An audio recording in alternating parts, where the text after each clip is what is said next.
नमस्कार दोस्तों, स्वागत है आप सबका लर्न हैश फॉर आईएएस में। आज हम देखेंगे इंडिया ड्राइविंग सीट पे है, यूएन सिक्योरिटी काउंसिल में, एससीओ की मीट में और जी20 में और भी कई सारे फोरम्स जहाँ पे इंडिया अब अपनी रियल वे में पावर दिखा रहा है। और उसके साथ हमें देखना होगा कि इंडिया कैसे आंसर दे रहा है चाइना को अपने पावर गेम से। तो इंडिया की पावर क्यों बढ़ी है, आप सब जानते हैं। इंडिया 5 ट्रिलियन इकोनॉमी की तरफ बहुत आगे से बढ़ रहा है और fifth largest economy in the world हो चुका है। और बहुत सारे वर्ल्ड बैंक, आईएमएफ सबका रिपोर्ट लो तो 2030 तक इंडिया थर्ड नंबर तक हो सकता है। इसीलिए हमें इंडिया की जो ड्राइविंग सीट है, इंडिया कितना फास्ट जा रहा है, ये हमें सही से एनालाइज करना होगा। जी20 का जो power and the great responsibility है ऐसे समिट से, इससे इंडिया जो है अपकमिंग टाइम में प्रेसिडेंसीज लेने वाला है इन जगहों पर। और ये ग्लोबल फॉर्म 2023 में इंडिया प्रेसिडेंसी लेगा जी20 की। और जी20 की प्रेसिडेंसी लेने के बाद इंडिया ग्लोबल स्टेज प्रोवाइड करेगा अपॉर्चुनिटी को, जिससे दूसरे कंट्रीज को भी फायदा होगा और अपने ग्लोबल एजेंडा को सेट करेगा। ये हर एक कंट्री करती है और ये इंडिया को भी करना चाहिए। और जब इंडिया जी20 और एससीओ जैसे समिट्स को होस्ट करेगा नेक्स्ट ईयर, तो उससे दोस्तों दो बातें तय होती है। पहली कि इंडिया अपने नैरेटिव्स को सामने रख सकता है और इंडिया लाइक माइंडेड कंट्री जो इंडिया के हेल्पफुल है उनके लिए बहुत कुछ कर सकता है। तो इसीलिए हमें नेक्स्ट ईयर बहुत ही ज्यादा इंपॉर्टेंट होने वाला है। पर उससे पहले इंडिया इस ईयर अपनी रिस्पॉन्सिबिलिटी के साथ अपने एजेंडा पूरे के पूरे सेट करेगा। अब ये कैसे सेट करेगा ये हमें देखना होगा। तो अभी जो आ रही है वो अभी एससीओ मीट है, आप सबने न्यूज़पेपर में पढ़ा होगा। 15 और 16 सितंबर को 2022 को होने जा रही है। और ये कहाँ हो रहा है? समरखंड, उज्बेकिस्तान में। तो आप ये याद रखिएगा, ये प्रीलिम्स का क्वेश्चन बन रहा है और इवेंचुअली मेंस के लिए भी लिखा सकता है। और इससे जो जो क्या क्या आ रहा है, सिक्योरिटी वेस्ट और इसको क्वाड पार्टनर्स जो है बहुत अच्छे से देखेंगे। आप जल्दी से कमेंट में लिखिएगा कि हमारे क्वाड पार्टनर कौन कौन है। 4 पार्टनर्स के नाम है जिनमें मैं आपको कुछ बता रहा हूँ। ऑस्ट्रेलिया, यूएस और तीसरा जापान और चौथा आपको पता है हमारा प्यारा इंडिया।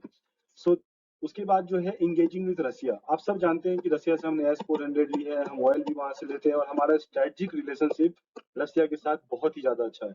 तो इस स्ट्रेटेजिक रिलेशनशिप के कारण बहुत सारी ऐसी बातें होती है जिसकी वजह से यूएस नाराज होता है। अभी जैसे कि हम पाकिस्तान को रोक रहे हैं F-16 लेने से, जो कि यूएस उन्हें प्रोवाइड कर रहा है, लेकिन हमने भी तो S-400 लिया है। तो हम ये कैसे मैनेज करेंगे और पाकिस्तान को कैसे रोकेंगे? इसीलिए रसिया यहाँ पे बहुत ही वाइटल प्लेयर है इस ग्लोबल फोरम में, जहाँ पे इंडिया को दोनों को मैनेज करके चलना पड़ेगा। जहाँ पे यूएस एक बड़ा पार्टनर है और रसिया भी हमारा ओल्ड फ्रेंड है जो कि हमेशा समय में हमारे काम आया है।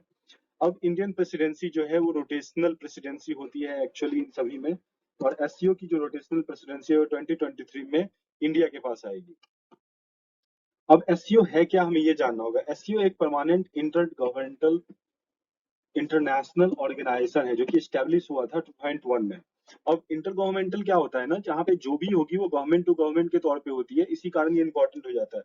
यहाँ पे जो भी चीजें ले जाएंगी, जो प्लेज ली जाएंगी, वो बाइंडिंग होगी कंट्रीज पे और वो गवर्नमेंट टू गवर्नमेंट होती है, ना कि सिर्फ पॉलिटिकल एटमॉस्फेयर में। और ये जो है एससीओ एक Eurasian political and economic security alliance है, जो कि पहले तो सिक्योरिटी के लिए देखती है रीजन में, लेकिन इनका काम एससीओ का ये भी बोला जाता है कि ये नाटो को चैलेंज करने के लिए बनी है। नॉर्थ अटलांटिक ट्रीटी ऑर्गेनाइजेशन जो है, जिसमें बहुत सारी यूरोपियन कंट्रीज आती हैं, उनको काउंटर करने के लिए। यहाँ पे चाइना और रसिया जो है 4 सेंट्रल स्टेट्स, नेमली कजाकिस्तान, उज्बेकिस्तान, ताजिकिस्तान, इसके फाउंडिंग मेंबर्स है। ये प्रीलिम्स के लिए इंपॉर्टेंट हो जाता है, आप इसे याद रखिएगा। 4 कंट्रीज हैं, कजाकिस्तान कजाकिस्तान, उज्बेकिस्तान, ताजिकिस्तान और रसिया और चाइना इधर अलग से। तो टोटल मिला के 6 फाउंडिंग मेंबर्स हैं इसके, जिसमें 4 सेंट्रल एशियन कंट्रीज हैं और 2 अलग से हैं एशियन कंट्री, चाइना और रसिया। ठीक है, अब इसमें इंडिया एंड पाकिस्तान ने ज्वाइन किया है 2017 में। ये भी एक प्रीलिम्स का क्वेश्चन बनता है। तो ये फर्स्ट राउंड ऑफ एक्सपेंशन था, लेकिन इस साल बोला जा रहा है ईरान बेलारूस में, ईरान पहला और दूसरा बेलारूस, ये 2 कंट्री न्यूएस्ट मेंबर्स एससीओ के समरखंड समिट में होंगे। अब जी20 की बात करते हैं। देखिए जी20 जो है आप सभी जानते हैं ग्रुप ऑफ 20 कंट्रीज। ये सारी की सारी कंट्री बहुत ही एडवांस है पहले तो, और एडवांस होने के साथ ये 85% ऑफ ग्लोबल इकोनॉमी को कंट्रोल करते हैं, जिसके वजह से बहुत ही ज्यादा इंपॉर्टेंट हो जाता है। और 20 ऐसी कंट्री जो कि 85% ऑफ इकोनॉमी को कंट्रोल करेंगे, आप समझ सकते हैं कि वो पॉलिटिकल एटमॉस्फेयर को पूरी तरह से बदल सकते हैं। तो ये अपने तरह में एक नया यूएन है। अब ये जो है स्ट्रेटेजिक रोल क्रिएट करता है सिक्योरिंग ग्लोबल इकोनॉमिक ग्रोथ। ये याद रखिएगा दोस्तों, ये इसका पहला काम जो है इकोनॉमिक ग्रोथ के लिए और प्रोस्पेरिटी बनी रहे। तो इसीलिए इसमें आपने पिछले बार देखा होगा कि कोविड के बारे में और बिजनेस एटमॉस्फेयर को बढ़ाने के लिए और बार बार इलेक्ट्रॉनिक वारफेयर जो चलती है, उसके बाद साइबर सिक्योरिटी जैसी चीजें यहाँ पे काफी ज्यादा होती है। तो इसीलिए G20 बहुत ही ज्यादा इंपॉर्टेंट है, बिकॉज इकोनॉमी हर एक चीज है, ये आपको जान के रखना चाहिए। ये इनफॉर्मल ग्रुप है 19 कंट्रीज का, और यूरोपियन यूनियन मिलाकर के ये 20 होते हैं। और ये फाउंड हुआ था 1999 में। याद रखिएगा, ये सारी चीजें प्रीलिम्स के लिए इंपॉर्टेंट है। 1999 में फॉर्म होने के बाद इंटरनेशनल मॉनेटरी फंड और वर्ल्ड बैंक की तरफ से इनको वॉचओवर किया जाता है, उनके रिप्रेजेंटेटिव्स हैं। यानी कि वर्ल्ड बैंक जिनके पास और इंटरनेशनल मॉनेटरी फंड IMF दोनों मिलके इसे डील करते हैं, जिनके पास सबसे ज्यादा पैसा है, इसीलिए ये ज्यादा इंपॉर्टेंट भी हो जाता है। Okay, world bank and international monetary fund, याद रखिएगा। अब ये जो टुगेदर है 80% ऑफ द वर्ल्ड GDP, जैसा कि मैंने आपको 80 to 85 बताया, 75% of international trade and 60% of world population. तो सब कुछ तो यही है। अब देखिए रोल इसमें इंडिया का ये होगा G20 में कि जो इफेक्ट हुए हैं पेंडेमिक से, उनको यूक्रेन कॉन्फ्लिक्ट जो है वहां पे इंडिया का इशू आएगा, बिकॉज वहां पे आप रसिया ले लीजिए और US, जो कि हमेशा यहाँ पे दोनों का अलग व्यू पॉइंट है, यहाँ पे बना के रखना है इंडिया को। US के साथ यहाँ पे यूरोपियन यूनियन भी है और ब्रिटेन जैसी कंट्री जो कि एक्चुअली यूक्रेन का साथ दे रही है। तो इस सिचुएशन में इंडिया के पास कैच 2022 का सिचुएशन है, जो कि इंडिया को संभालना बहुत ही मुश्किल है। इसीलिए इंडिया के लिए ये एक सेफगार्ड लेके भी चलना होगा, ऊपर से कैसे दोनों के साथ रिलेशन मेंटेन करता है वो होगा इंपॉर्टेंट। स्टैगफ्लेशन इंडिया के लिए चैलेंज है। स्टैगफ्लेशन का मतलब आप सब कमेंट में लिखिएगा। स्टैगफ्लेशन जब इकोनॉमी एक हद तक आके स्थिर हो जाती है। उसके बाद टेररिज्म, क्लाइमेट चेंज, इन सारी चीजों पे इंडिया को ध्यान देना होगा। India on the global balancing wheel. अब इंडिया को बैलेंसिंग व्हील क्यों बोला जाता है? आपको कुछ समय अगर याद होगा तो रसिया के जो फॉरेन अफेयर्स मिनिस्टर हैं, उन्होंने बोला था कि इंडिया वर्ल्ड का पोल है, बट नाउ ये बोला जाता है कि इंडिया जिस तरफ जाएगी उस तरफ वर्ल्ड ऑर्डर जाएगा। तो एक्चुअली इंडिया पोल है या वर्ल्ड स्टेट को अपने स्विंग स्टेट का जो उनको खिताब मिला उसके हिसाब से जाएगा, ये तो टाइम बताएगा। पर इंडिया अभी लीडिंग पोजीशन में है, तो इंडिया को उसका पूरा फायदा उठाना चाहिए। सबसे पहले बैलेंस करते हुए वेस्ट और North Atlantic Treaty Organisation NATO, G7 partner जैसे जगहों पे जो एजेंडा सेट होती है और जो इमर्जिंग नेक्सस होती है उनके बीच चाइना और रसिया का, इंडिया यहाँ पे उनको तोड़ सकता है एक दूसरा ग्रुप बना करके।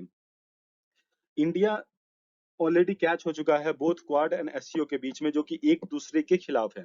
एक्चुअली क्वाड एक ऐसा आंसर बोला जाता है जो कि रसिया और चाइना के लिए है, और वहां पे इंडिया SCO के अंदर भी है, इसीलिए एक प्रॉब्लम है। अब इसके भी जो भी हो, जियोपॉलिटिकल स्पेक्ट्रम तो बदलेगा अपने तरह से, और जब वो बदलेगा तो इंडिया किसके साथ होता है वो देखना है। क्योंकि टाइम आने वाले में आप जानते हैं कि इंटरनेशनल रिलेशन में चीजें आए दिन बदलती हैं।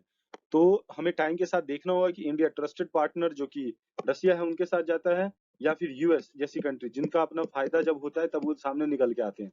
पर अगर हम करंट सिचुएशन में देखें तो हमारा ज्यादा फ्रेंड रसिया से ज्यादा US ही बन के आ रहा है, बिकॉज अभी जियोपॉलिटिकल सिचुएशन आप देख रहे हैं, रसिया के पास कंपल्सन है कि उसे चाइना के नजदीक जाना है। अब जब वो चाइना के नजदीक जाएगा तो वो इंडिया को उतना ज्यादा हेल्प नहीं कर पाएगा, जो कि हमने ऑलरेडी देख लिया डोकलाम क्राइसिस में।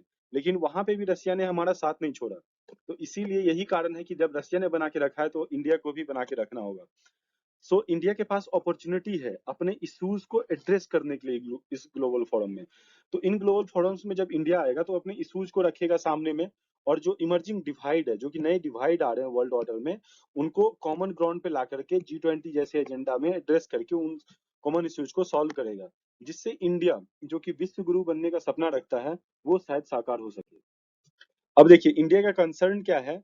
प्रायोरिटाइजिंग इंटरेस्ट में इंडिया अपने स्पेसिफिक प्रायोरिटाइज को करेगा। पहला तो डोमेस्टिक पॉलिसीज, दूसरा रीजनल इशू जैसे पाकिस्तान हो गया, अफगानिस्तान पे इंडिया बहुत ही ज्यादा जोर दिया हुआ है कि वो स्टेबल हो, बिकॉज अगर हमारा नाइबर स्टेबल है तो हम भी स्टेबल रहेंगे, ये देखा जाता है। और ट्रेड, इन्वेस्टमेंट, अनएम्प्लॉयमेंट जो कि इंडिया में बहुत ही ज्यादा बढ़ रही है, पेटेंट वेवियर्स जैसे कोविड-19 के वैक्सीन के वेवियर के लिए, और भी बहुत सारे ड्रग्स हैं जैसे कि एड्स के लिए हमें दवा बहुत मुश्किल से और बहुत ही ज्यादा दाम देके लेना पड़ता है, वो हो जाएगा। डायग्नोसिस अलग अलग थेरेपीज के लिए, और टेररिज्म आखिरी में, इन सब के लिए इंडिया अपना आवाज उठा करके रख सकता है।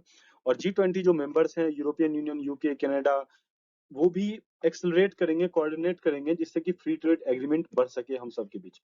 दोस्तों देखिए, अगर हमारा फ्री ट्रेड एग्रीमेंट बढ़ेगा, तो मनमोहन सिंह ने एक बार बोला था जयशंकर जी को, दैट अगर हमारा ट्रेड इतना ज्यादा बढ़ जाए तो हमें हमसे कोई पंगा ले ही नहीं पाएगा। अब सोचिए 17 ट्रिलियन की इकोनॉमी है चाइना की। अब उसी के साथ यूएस जो है वो 22 ट्रिलियन पे था, लेकिन चाइना अभी उसे सरपास करने जा रहा है, आप सभी देख रहे हैं। तो वर्ल्ड की सेकेंड लार्जेस्ट जो इकोनॉमी थी वो टॉप करने जा रही है। अगर आपकी इकोनॉमी ज्यादा होगी तो अपने आप सारी कंट्री से ऊंचे उठ जाओगे। अब देखिए इंडिया के पास क्या क्या अपॉर्चुनिटी है। इंडिया को सबसे पहले इक्विटी लाएगा, G20 में ऑफर करेगा अपने आप को, और इंडिया इसके साथ जल्दी ही अपने आप को एक जगह से दूसरी जगह उठा करके ले जा सकता है, जिसमें पहला चीज है कि यूएनएससी के मेंबरशिप के लिए। अब जब इंडिया प्रेसिडेंसी लेगा तो वर्ल्ड को ये पता चलेगा कि इंडिया कैपेबल है और यूएनएससी की मेंबरशिप आसानी से ले सकता है।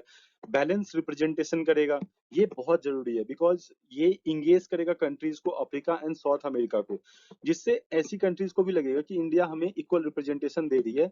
इसीलिए G4 कंट्रीज है जो कि इंडिया को सपोर्ट करती है यूएनएससी में, वो ज्यादा सपोर्ट करेंगे और इंडिया की पॉलिटिकल स्फीयर पे बहुत ज्यादा अच्छे से सुनी जाएगी।